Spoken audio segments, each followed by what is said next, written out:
La parole à Madame Chantal Jouanneau pour le groupe UDI-UC.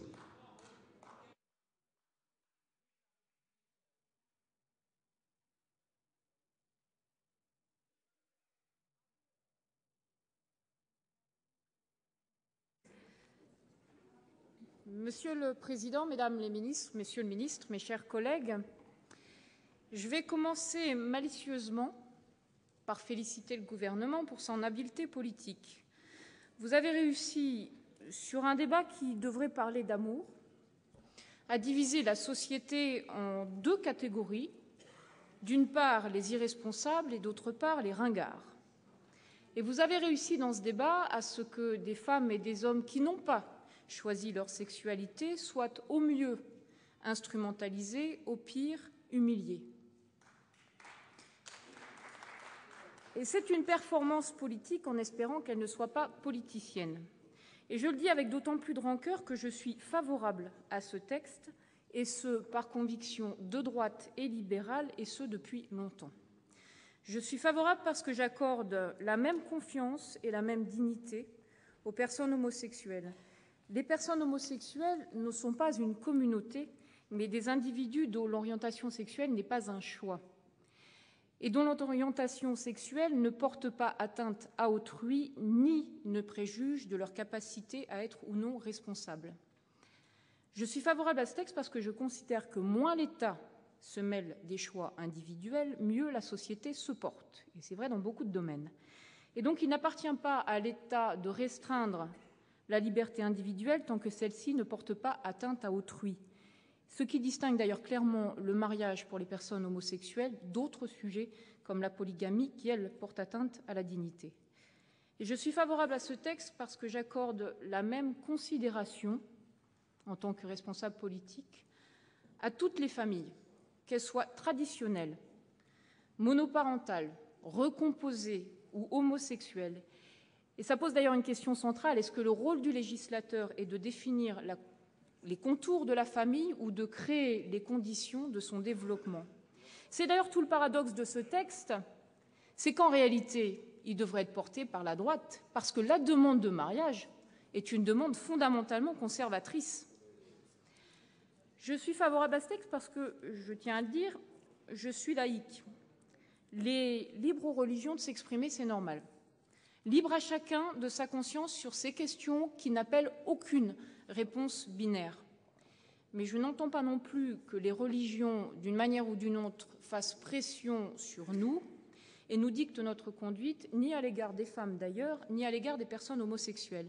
Et il est paradoxal, que la laïcité devienne, dans ce débat, un principe à ce point instrumentalisé qu'il puisse apparaître mou. Je suis néanmoins triste et préoccupée par la puissance des divisions que ce débat a créées. La violence des propos est effrayante. Je vais vous lire juste une phrase. « Il n'y a aucun doute quant au fait que les enfants dans cette situation subissent le fardeau d'un sentiment d'infériorité quant à leur statut. » On a tous entendu ça. Bien, cette phrase, elle est extraite d'une décision de la Cour suprême de Louisiane en 1959, Brown versus Board of Education, qui visait justement à interdire les mariages mixtes.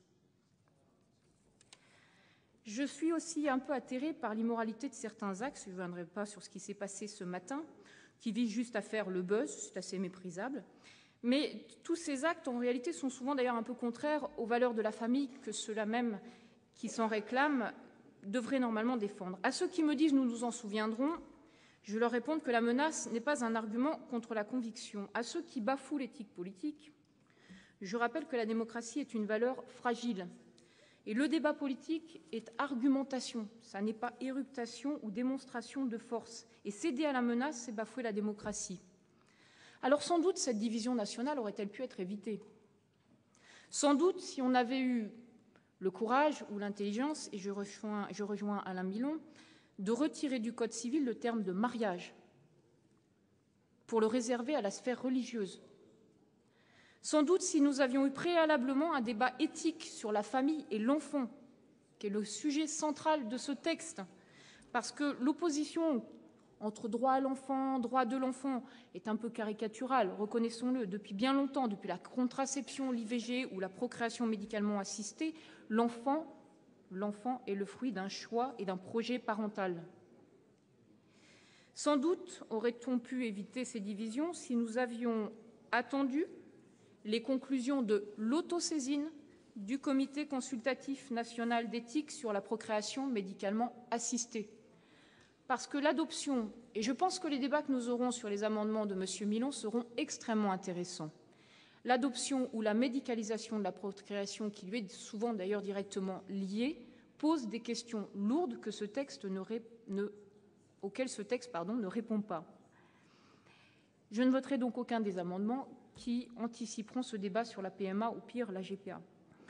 Donc, Madame la Ministre, notre groupe respecte les convictions de chacun et j'en suis fière.